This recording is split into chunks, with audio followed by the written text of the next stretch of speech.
C'est en août 2020, lors d'un séjour passé autour des plages du débarquement en Normandie, que tout a commencé. Comme tout photographe et passionné d'histoire, ce lieu emblématique n'a pas manqué de m'évoquer les photos de Robert Capa, si célèbre pour avoir été les premières à ramener d'Omaha Beach, le 6 juin 1944. Ces images ont une histoire, tragique et belle, que tout passionné connaît. Robert Capa, bravant tous les dangers, était parvenu à prendre une centaine de photos sur la plage lors de la première vague de l'invasion et réussit à faire acheminer 4 films jusqu'au bureau londonien du magazine Life à Londres, juste à temps pour le bouclage. Hélas, au moment de sécher les négatifs, un laborantin maladroit aurait ruiné son travail en fermant les portes de la cabine de séchage malgré les consignes. Cette erreur aurait eu pour effet d'augmenter excessivement la température au point de faire fondre les précieux films. Ne furent sauvées que 11 images du désastre. Ces images deviendraient désormais les légendaires 11 magnifiques. 11 qui sont très vite devenus 10, une image ayant été perdue avant même que des tirages aient pu être réalisés. Cette histoire étant racontée sans changement depuis des années, je la considérais naturellement comme authentique. Mais le hasard de mes recherches internet m'a fait découvrir qu'elle était remise en question par l'historien Alan Coleman. D'après ses conclusions, Capa n'aurait fait que les 11 ou 10 images que nous connaissons, pas une de plus. À mon tour, j'y suis allé de mon enquête en me plaçant sous l'angle de la technique photo. Coleman publie sur son site une reproduction des négatifs survivants. En analysant attentivement le document, plusieurs détails fournissent des clés. Tout d'abord, la planche contact est en réalité un montage de différents scans assemblés sur un fond noir. On le découvre en éclaircissant le fichier. Si l'on place bout à bout les négatifs, on s'aperçoit qu'ils coïncident parfaitement et que les numéros se suivent de la vue 29 à la vue 36. L'image 31 étant un contre-type, le négatif original ayant disparu. Le cliché 37 est manquant. Puis nous arrivons au numéro 38, qui est le dernier du film, comme le prouve la partie vierge qui suit, plus grande qu'un espace interimage. Mais revenons à la vue 37. Si l'on analyse la partie découpée de l'image qui lui précède, on devine de très faibles détails flous qui appartiennent à l'image fantôme. Si l'on place la fameuse photo du visage dans la vague de Robert Capa et dont le négatif a disparu, qu'on la dispose en regard de ces détails, on constate une parfaite correspondance. Ceci démontre que le visage dans la vague est bien la vue 37. Par ailleurs, le négatif 38 n'a pas été découpé maladroitement ni arraché, mais au contraire, le laborantin a soigneusement découpé le film de 2 coups de ciseaux en suivant exactement la forme dessinée. On peut maintenant reconstituer ce négatif manquant. Son aspect déformé et ondulé intrigue, mais c'est la caractéristique d'un problème de planéité du film survenu à la prise de vue. Il s'est probablement froissé à la suite d'une défaillance mécanique ou d'une erreur de manipulation au moment du réarmement de l'obturateur. En aucun cas, il ne s'agit d'une fonte de l'émulsion. Voici un exemple d'image avec un défaut grave de planéité, obtenu dans un Zeiss Iconta de 1937 avec un film moderne. On retrouve des déformations similaires à celles du film de Capa. Certains défenseurs de Capa se sont servis de ce défaut pour démontrer que le négatif avait souffert de la chaleur. Ils expliquent par la même cause le glissement des images vers le bas du négatif, qui va jusqu'à empiéter sur les perforations. Rob McElroy a pu démontrer que ce phénomène vient simplement d'un problème de compatibilité des cartouches Kodak avec l'appareil de Capa. Le négatif se positionne avec un léger décalage latéral. Les bords du film semblent parfois déchirés, mais en réalité, ce sont des marques de poinçonnage qui servaient à identifier les images sélectionnées pour publication. En dehors de ces altérations, les marges du support sont intactes. Les perforations ne présentent aucune déformation qui pourrait être imputée à la chaleur. Le film est désormais reconstitué. Il forme un ensemble de 10 images s'échelonnant des numéros 29 à 38. La 11e vue perdue venant très certainement se placer au numéro 28. La séquence qui nous est présentée indique clairement que la première vue correspond au début de l'action des soldats sortant de la barge de débarquement. Capa est encore à bord et utilise plus de la moitié de ce qui reste de son rouleau pour documenter cette scène. Puis, il avance dans l'eau, se place à l'abri d'un char en panne et termine son film. Ces éléments ne suffisent pourtant pas à remettre en question la légende, car on peut toujours affirmer que Capa a réalisé d'autres films et qui auraient été détruits par le laboratoire. Pour aller plus loin, il nous faut reconstituer ce fameux accident. Grâce à l'aide d'Alan et de Rob, j'ai pu disposer de 3 films vierges d'époque, de type Kodak Super XX, identiques à ceux que Capa avait utilisés le jour J. L'un d'eux, daté de 1944, sera choisi pour le test. L'idée de parvenir à faire des images avec est de soumettre le film développé à la chaleur dans une cabine spécialement réalisée pour l'occasion. Mais avant cela, il m'a fallu réaliser des essais de développement avec chaque film, afin de savoir s'il était encore possible d'enregistrer des images. Après bien des essais, j'ai pu atteindre ce but. Au bout de 75 ans de péremption, les films ont perdu jusqu'à 18 diaphragmes de sensibilité et accusent un fort voile chimique donnant cette teinte très sombre.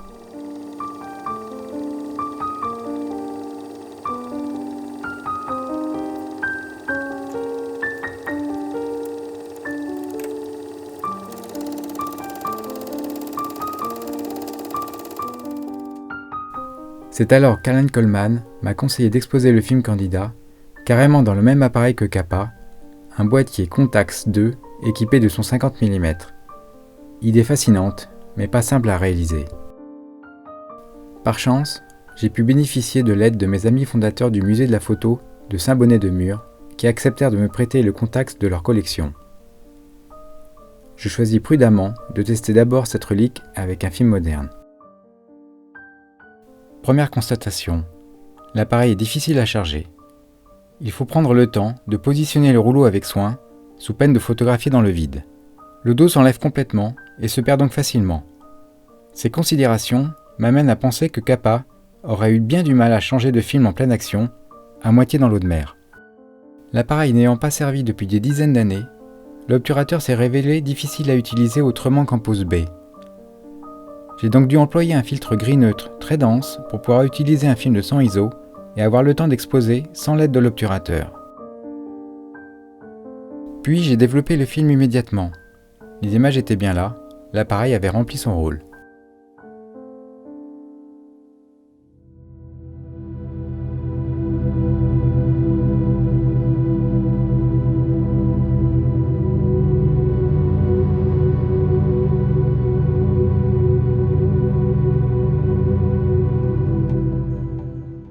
Le résultat fit déjà apparaître le fameux décalage qui survient même avec une cartouche de film d'aujourd'hui. Le moment est maintenant venu de charger le Contax avec le film de 1944 qui servira pour la reconstitution de l'accident. Ce film de 18 poses est légèrement écourté car il m'a fallu le tester pour connaître les paramètres de développement.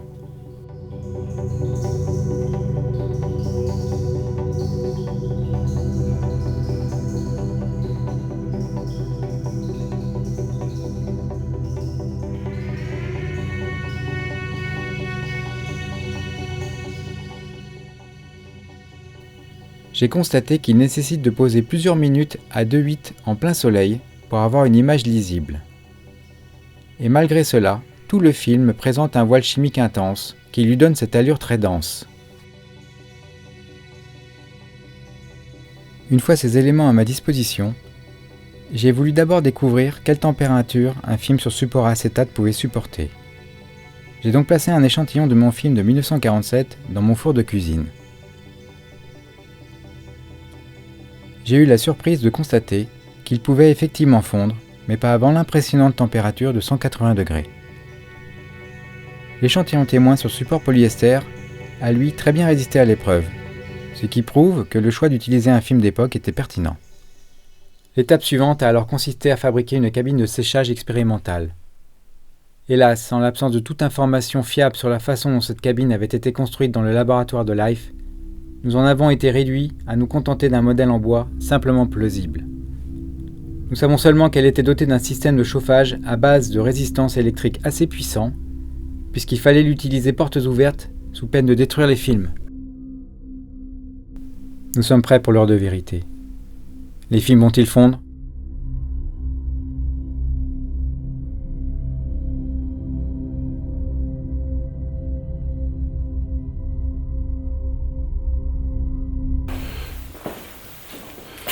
Alors voilà la cabine qui va nous servir à faire le test de chauffe. C'est une cabine qui a été construite artisanalement, spécialement pour l'occasion. Alors ici vous avez la résistance électrique qui va nous servir de source de chaleur. J'escompte que ça va monter assez haut parce que c'est assez puissant. C'est un appareil à raclette que j'ai recyclé pour l'occasion. Ici vous avez une sonde de température qui nous permet de connaître la température qu'il va y avoir en bas de la cabine. Et une deuxième sonde qui va nous renseigner sur la température qu'il y aura en haut de la cabine. Et là, on a le boîtier vers lequel convergent les deux sondes de température qui va nous indiquer la température directement ici en haut de la cabine et là la température en bas. Donc on voit qu'il fait 22 degrés ici, ce qui est la température ambiante.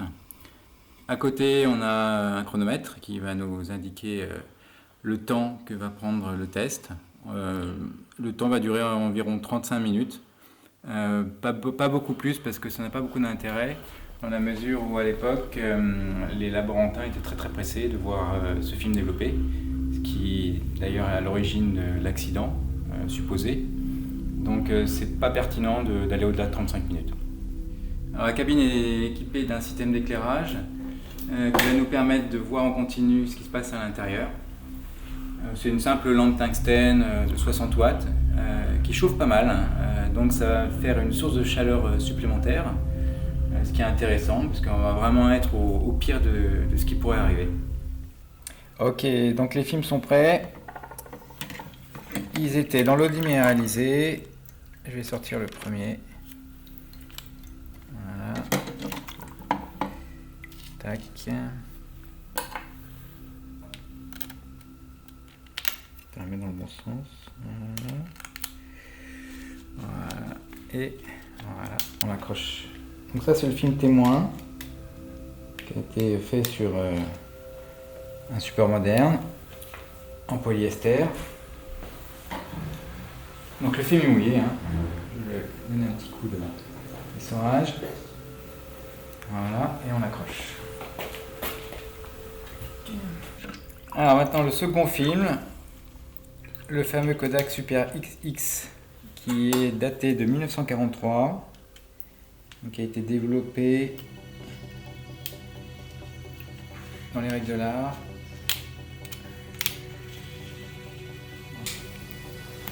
Voilà. Alors, il n'y a qu'une petite longueur de film.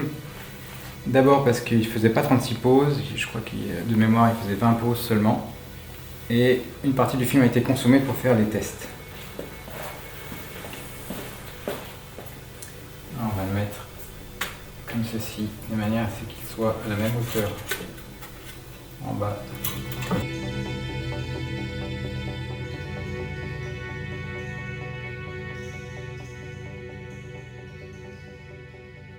Ok, donc maintenant on va remettre ce panneau là qui va servir de porte, hein. Une porte un peu artisanale. Voilà, là, on la visse. Ok, alors on va mettre la plaque de verre, c'est une plaque de four qui a été récupérée. Voilà. Ok, et on va allumer maintenant.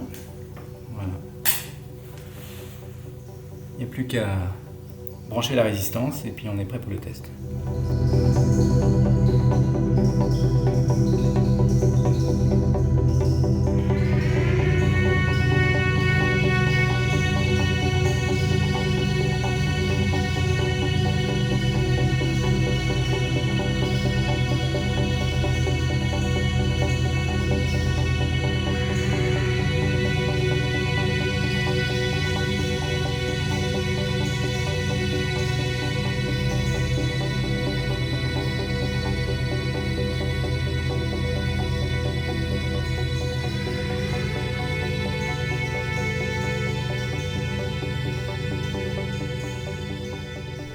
Après plus de 30 minutes d'exposition à la chaleur d'une résistance électrique portée au rouge et d'une ampoule d'éclairage, ceci dans une cabine sans aération, les films n'ont pas fondu.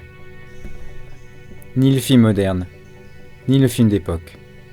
Certes, ils ont gondolé ont passé une dure épreuve, mais les images sont toujours utilisables. Il m'a suffi de placer mon film de 1944 sur un cylindre durant 24 heures pour qu'il retrouve son état d'origine.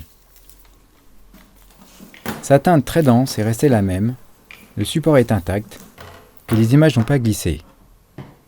Il a même mieux résisté que le film moderne, car il a retrouvé sa forme d'origine plus facilement.